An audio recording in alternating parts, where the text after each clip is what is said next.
বলবো এবং 28 তারিখে আপনারা আসবেন সবাই। 28 তারিখে পরিষ্কার কথা, একটা ক্ষেত্র তৈরি করতে হবে, তার নিয়ম থাকবে, তার রুলস থাকবে, তার রেগুলেশন থাকবে। সবকিছু করবো, রেগুলেশন না থাকলে রেভলিউশন হয় না। তা আমাদের সেরকম রেগুলেশনের ভাবনা নিয়ে আমাদেরকে যেতে হবে। এটা সবাই জানে, পৃথিবীতে যে জাতির উত্থান হয়েছে, রেনেসাঁস হয়েছে, জাগরণ হয়েছে, লড়াই করেছে, তারা কিন্তু সেখানে প্রতিক্রিয়াশীলদের চক্রান্ত থেকে বাইরে হতে পারে নাই। প্রতিক্রিয়াশীল চক্রটা থাকবে কি?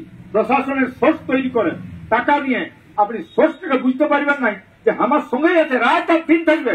আপনি ভাববেন কি করলে বেইমানি করতে পারে, ওরাকে সোর্স করে টাকা দেয় প্রশাসন, টাকা দিয়ে ওরাকে রাখে পুষে, আর বিপ্লবের বন্ধুকে ধরে নিজের জীবনটা সুইসাইড করে, জীবনটা রেভলিউশনের মানে আত্মত্যাগও করবে। আপনি বুঝতে পারবেন না যে সোর্স কোটে, পুলিশের বা সরকারের সোর্স কোটে এইরকম লোক আমাদের মাঝে আছে। থাকার জন্য আজ আমরা চিনতে পারছি নাই আমার আইডেন্টিটির লড়াইটা কেন এরকম। আমরা বলেছি যে আপনার আইডেন্টিটির লড়াই দরকার হচ্ছে একটা জাতিসত্তা যদি না থাকে, কোন পলিটিক্যাল সংঘর্ষে আপনি যান, কোন পলিটিক্যাল পার্টি করুন, আগামী দিনে কোনদিন বিকাশ কোনো সম্ভব নয়।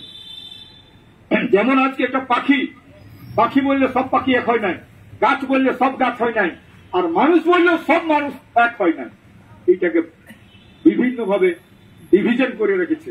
প্রকৃতির নেচার, যাকে বলে নেচার প্রকৃতিগত ভাবে বিভেদ তৈরি করেছে। এইগুলোর জন্যই আমাদেরকে তৈরি হতে হবে কিভাবে লড়াইটাকে আমরা নিয়ে যাব। তো বন্ধু, আগামী 28 তারিখে আমরা যাব।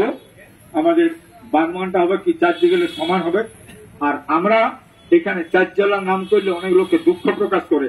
যেমন আমাদের রায়গঞ্জে আছে 2 লাখ কর্মী, আমাদের 50,000 কর্মী আছে মালদাতে, আমাদের আলিপুরদুয়ার আছে, আমাদের আছে পুরা ঝাড়খণ্ড, পুরা উড়িষ্যা, পুরা আসাম। সমস্ত কর্মীরাকে বলবো আগামী দিনের জন্য তৈরি হয়ে যাবে বাচ্চারা। পরিষ্কার কথা, কারণ আর বেশি দিন নাই।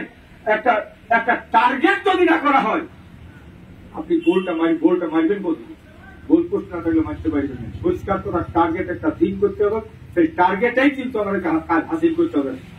টার্গেটকে করে কাজ হাসিল করবার সময় এসে গেছে। আপনারা তৈরি থাকুন, এটাই বলবো। এবং আগামী 28 তারিখের জন্য সবাইকে আবেদন করে আমি অনুপ ভাইকে আমি অত্যন্ত প্রশংসা করছি। মানুষ আজকে বুঝেছে। আমরা যেমন আজকে সাধু কিছু বক্তব্য রাখল, কিন্তু আমাদের অনুপ ভাইয়ের বক্তব্যটা শুনে নাই। শুনলে কিন্তু সবকিছু আর বলতে পারছে খুব ভালো করে। তো যেটা বলল পরিষ্কার কথা, এখানে নেগাচারী আদিবাসী কর্মী সমাজ তার সম্পূর্ণ সমস্ত কিছু আজকে এখানে মিলন করে দিয়েছে। আর কোন রকম বক্তব্য নাই। এবং এখানে আমি বলবো আরো যারা সংগঠন আছে তারা তৈরি হয়ে যাক। আগামী 28 তারিখে একটা মহামিলন হবে এবং আগামী ওই দিনেই কিন্তু আবার একটা টার্গেট তৈরি করে দিব এবং লড়াই জারি হয়ে যাবে।